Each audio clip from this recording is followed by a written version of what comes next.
Welcome to my channel NJR cooking and blogs. আজ আমি কী রান্নো আর কী করি রান্নো সেসব বিষয় নিয়ে থাকছে ছোট্ট একটি ব্লগ ভিডিও, কারণ আমি আপনাদের বেশি সময় নিতে চাইনি। তাহলে চলেন শুরু করি আজকের ছোট্ট ব্লগ ভিডিও। আসসালামু আলাইকুম বন্ধুরা, কীরকম আছেন আপনারা সবাই? অবশ্যই কমেন্ট করে জানায়েন। আমি আলহামদুলিল্লাহ ভালোই আছি। পয়লা আমি কড়াই গরম হলে কড়াইয়ে তেল দিয়ে দিব, তেল গরম হলে পেঁয়াজ দিয়ে দিব। পেঁয়াজটা একটু ভাজি লিয়া তারপরে দিয়ে দেবো গরম মশলা আর জিরি। গরম মশলা আর জিরি পেঁয়াজ একসাথে ভাজি লিয়া নামাই লিব। এটিকে আমরা ভাজনা কই। এই ভাজনাটা পিষি রান্না শেষে তরকারি দিব। এরপরে আর কিছু তেল দিয়ে তেজপাতা গরম মশলা দিয়া তারপরে দিয়ে দিন কাঁচা পেঁয়াজ, একটু ভাজা ভাজা হলে দিয়ে দিন সব ধরনের পরিমাণ মতো মশলা দিয়া মশলাগুলি একটু কষাই নিব। মশলা কষানি হলে দিয়ে দিব মুরগির চামড়া আর একটু গোস্ত। এগুলো একটু ভালো করে কষাই নিব। ভালো করে ভাজি ভাজি কষাই লিয়া তারপরে দিয়ে দিব লাউ। লাউ আর মুরগির চামড়া আর গোস্ত এখন খুব ভালো করে মিশাই নিব মশলার সাথে। মিশানি হয়ে গেলে তারপরে ঢাকি দিব। লাউ আর মুরগির গোস্ত খুব ভালো করে কষাই নেব একসাথে। এরপর আমি কিছু রসুন থেতি করতেছি পরে রান্না করার জন্যে।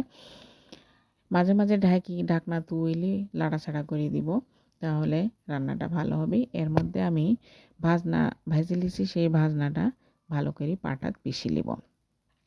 এই পিষা ভাজনাটা আমি রান্না শেষে তরকারির উপর দিব। আমার শরীর এভাবেই দেয়, এজন্য আমি বাড়িতে আসলে এভাবে ভাজনা ভাজি তরকারি রান্ধি। কিন্তু আমি বাসায় থাকি, সেখানে আমি এইভাবে ভাজনা দিই না। আমি মশলা গুঁড়া করে গরম মশলা জিরা ভেজে গুঁড়া করে রেখে দিই, সেগুলাই রান্না শেষে দিই। আমার শরীর নিয়মেই রান্না করি। তাছাড়া আমার শরীর এখানে আসলে এইভাবে রান্না না করলে মন খারাপ করে। তারপরে দেখেন লাউ আর মুরগির গোস্ত কষানি হয়েই গেছে।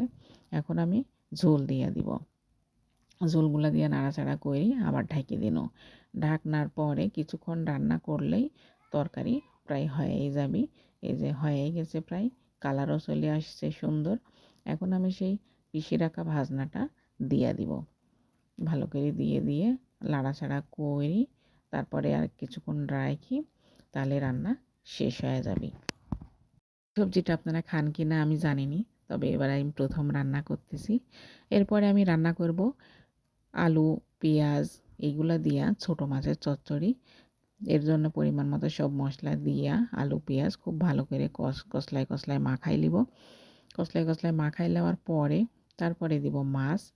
বিভিন্ন ধরনের মাছ আছে এখানে, দারকিনি মাছ আছে, ছোটো স্যাং মাছ আছে, ছোটো কলসি মাছ আছে, সব রকমের মাছ আছে। আমার শ্বশুর যে কলসুন বাড়িতে রাখে সেই কলসুনের মাছ।